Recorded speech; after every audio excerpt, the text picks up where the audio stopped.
अस्सलाम वालेकुम स्टूडेंट्स। आज के लेक्चर में हम स्ट्रेटोस्फीयर में ओजोन की फॉर्मेशन किस तरह से होती है और कौन कौन से रिएक्शंस इसमें हेल्प करते हैं, एनर्जी प्रोड्यूस होती है, क्यों ओजोन गुड भी है एंड बैड ओजोन भी है कही जाती है।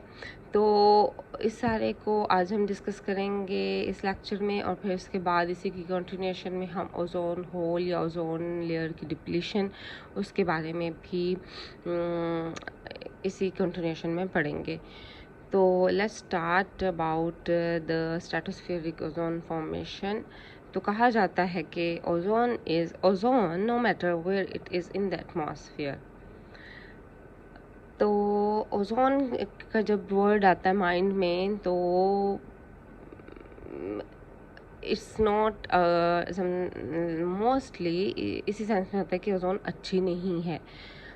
तो ओजोन ओजोन ही है, इसका ये मतलब है। लेकिन ये स्ट्रेटोस्फीयर में हो या ट्रोपोस्फीयर में हो तो ये it's the same O3 and जो एक आपके माइंड में आती है बात की maybe it's not good for health.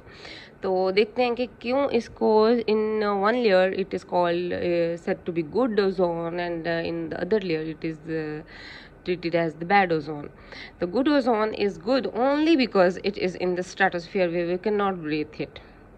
ठीक है, तो वो नेक्स्ट पिक्चर में हमें देखते हैं अभी कि इस गुड ओजोन को गुड इसलिए कहा जाता है कि सिर्फ इसलिए क्योंकि ये स्ट्रेटोस्फीयर में है और जिसमें हम नहीं रहते और हम सांस नहीं लेते।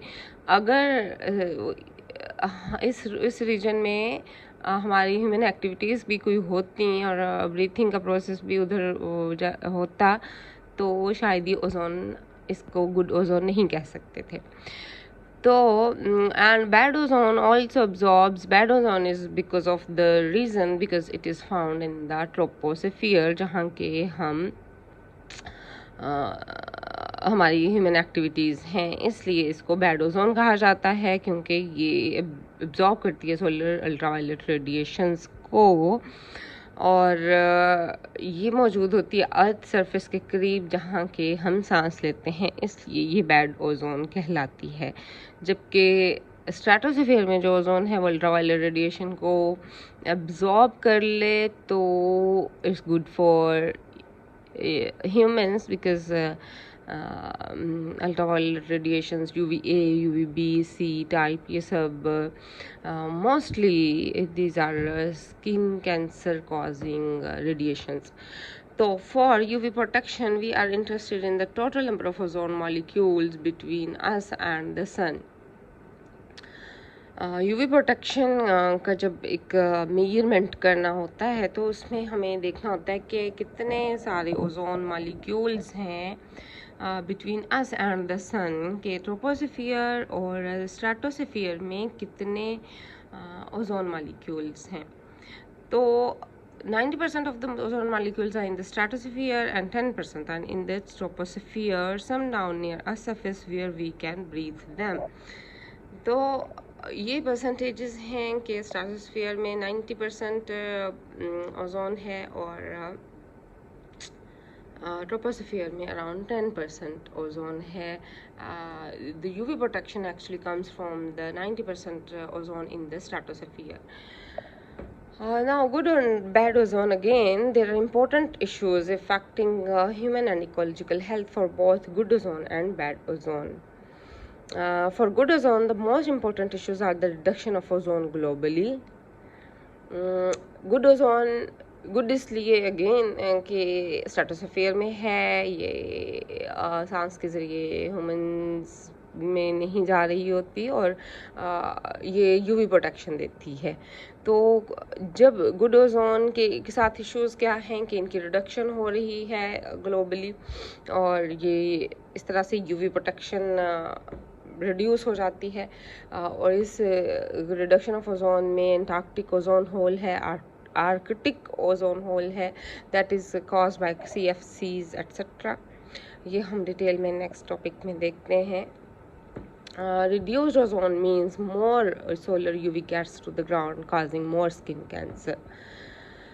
For bad ozone, the most important issues include the production of too much ozone in the cities and nearby regions that is caused by too many pollutants from traffic, industrial processes, power generation, and other human activities.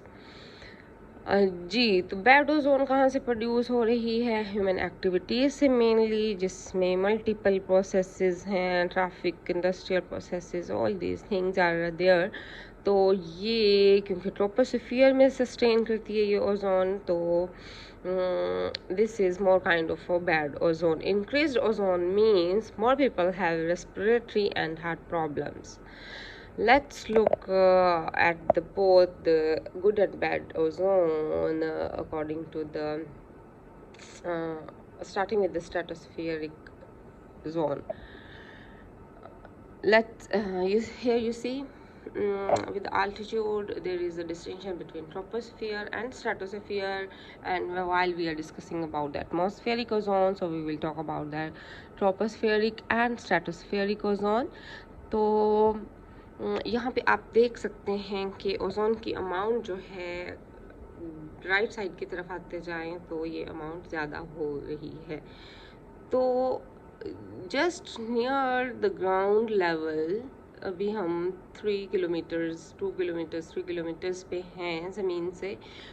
तो the concentration is maximum when we are at around 0.5 kilometre और even less than that. ठीक है, तो gradually जैसे जैसे height बढ़ती है 3 kilometres तक, तो ओजोन की कंसंट्रेशन कम होती है क्योंकि स्मोक कम है. ठीक है, तो just where we humans are at this place, the concentration of tropospheric ozone is maximum, and it decreases till you can say 10 kilometers. Then there is a bit fluctuation at this point, again it increases a bit, and it again it the concentration of ozone, it drastically increases in the stratospheric layer. ठीक है, तो and this is which one is the good ozone and this one is the bad ozone, because we are directly linked with this ozone. So